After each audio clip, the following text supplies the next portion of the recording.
అన్న 9.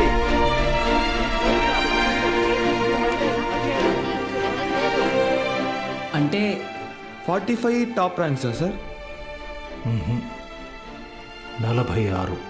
అదేంటి సార్, మొత్తం కలిపి 45 కదా సార్. ఇంకో హాల్ టికెట్ ఉంది. ఏఎస్ మూర్తి, ఏఎస్ మూర్తి 1వ ర్యాంక్. ఎవరై ఉంటారు? ఏఎస్ మూర్తి ఎవరు? ఏఎస్ మూర్తి